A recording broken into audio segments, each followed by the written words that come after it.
When I learned the true history of Ireland, I found out why Druidism is so closely related to Zoarastrianism from Iran. Now, Irish history is recorded as mythology. Mythology is nothing more than these people from way back in the day trying to tell us history. Best they could, with the understanding that they had of their natural world, as had been taught to them. It equates to a giant game of telephone, where some of the historians were real fantastical in their imaginations, retelling the story. And others twisted it up entirely so that they could oppress the people with it. According to their own written histories, and I do mean mythologies, the person who founded Scotland and Ireland is Scota, the daughter of an Egyptian pharaoh who married a Babylonian man and created the Gaelic race. According to themselves, Scota is the mother of Ireland and Scotland. The daughter of Egyptian pharaoh Akhenaten, who fled Egypt around 1335 BC following a rebellion in which Akhenaten was overthrown.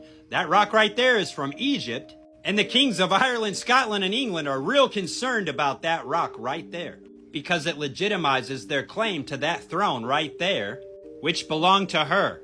Now, this story is pretty hard to track down with actual evidence, with the written histories considering who wrote them and why. But it is interesting to note that Tutankhamun's breastplate had 4 Baltic beads in it, and so it's absolutely confirmed that Egypt had contact with Ireland and Scotland. But the link between Ireland and ancient Egypt is the subject of ongoing research and debate, with some historical and archaeological evidence suggesting potential connection, while others remain speculative. The most significant link is the series of shared cultural artifacts and tradition, particularly in the context of early Irish Christianity, the early Irish Christians being the ones writing that mythology. According to those who wrote the history of the Irish and the Scottish, back in 1200 AD, said that it was formed by Scota in 1335 BC. And there is evidence to suggest the truth of this. There is a link between the Irish and the Egyptians. How does Iran come into the picture, though? And who are the Tuatha de Danann? That means tribe of Dan, literally. Hey, that literally means the tribe of Dan, y'all. 2 questions and I'll give you the answers. Who invented Druidism and who invented Zoroastrianism? Knowing that the Irish have European and Middle Eastern blood, I can tell you for a fact that Druidism and Zoroastrianism were formed in the same place on the same day at the same time. It's not just that they both held the belief in the survival of the soul after death in some form of reincarnation. It's not just that they shared a reverence for the natural elements. It's not just that they both had scholar priests, or that they both valued the transmission of knowledge and wisdom through oral traditions passed down through the generations. While they are strikingly similar, they do have differences. But that has everything to do with the fact that Druidism is up here, and Zoroastrianism is over here. Zoroastrianism started first. Druidism began about 400 years later. And so they are separated by distance, time, and culture. You know, I can't make up my mind whether or not to write this book or not. Is it any different than making these videos? Tell me. Is it? Should I just go ahead then? Let me go back to the beginning and sum this whole story up for you. Way back before 1300 BC. There were people living there, and there were people living there. Prior to, let's say, 1400 BC in Iran, the kingdoms there were the Elamites, the Kiddinuids, and the Ilgi-Halkids, and I don't care about the correct pronunciation, them people are gone. Already running late, I'll look that up later. As well as the various northwestern and southern kingdom. A more unified Iranian empire would not emerge until Cyrus, the Persians, the Achaemenid Empire. Whereas over here, before Scota and her exiles arrived, there was a Bronze Age people, possibly of Iberian, or that word did not exist.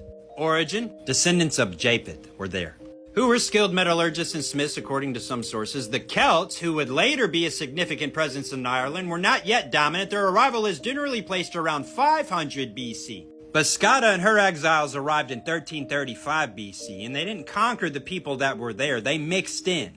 And then like 800 years later, the Tuatha de Danann showed up as the Celts. So Japheth's descendants were there first. Scota and her exiles show up from Egypt and mix in. Some 800 years later, the Celts didn't come from Iran. They came from the Levant via the Mediterranean in boats better than the Egyptians or the Canaanites had. The tribe of Dan carried that religion into Iran first and afterward to Ireland.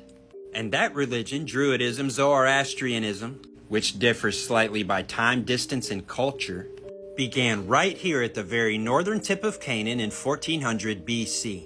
and was first carried into Iran, where it was integrated with the local population, the local cultures and customs, and then afterward it was carried from the same place in the northern tip of Canaan, this direction into Ireland, the Tuatha de Danann being the gods of the Irish mythology, who arrived a long time after Scota and her exiles.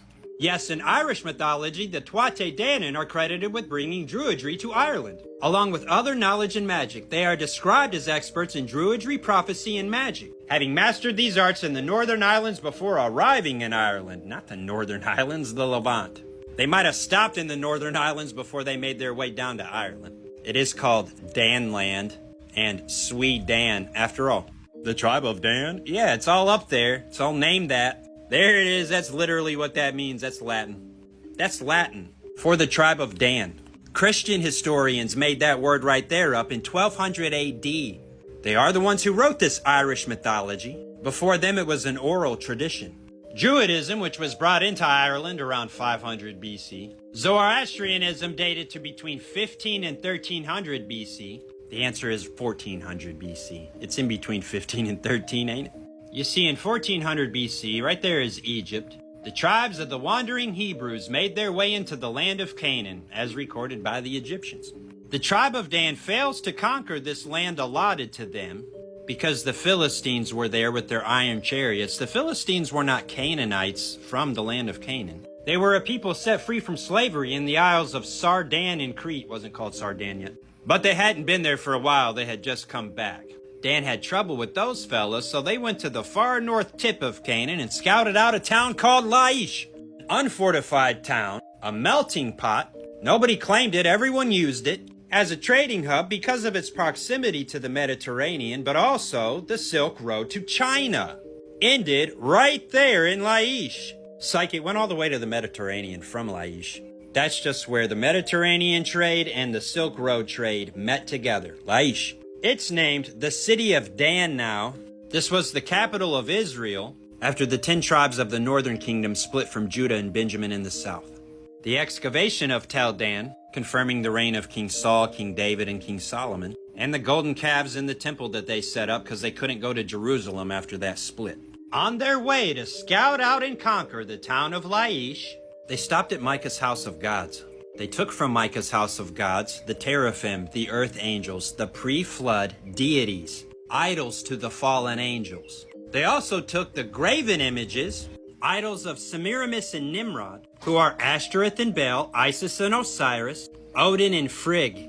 And then they also took with them the Levite priest who had the Torah, mixing these three religions into a new one, that mythology. They didn't just carry that into Iran. They didn't just take it to Ireland. They took it down into the Indus Valley. They took it over into China, Silk Road, remember? They took it all up into Europe. Look, the Mediterranean connects to the Black Sea right there.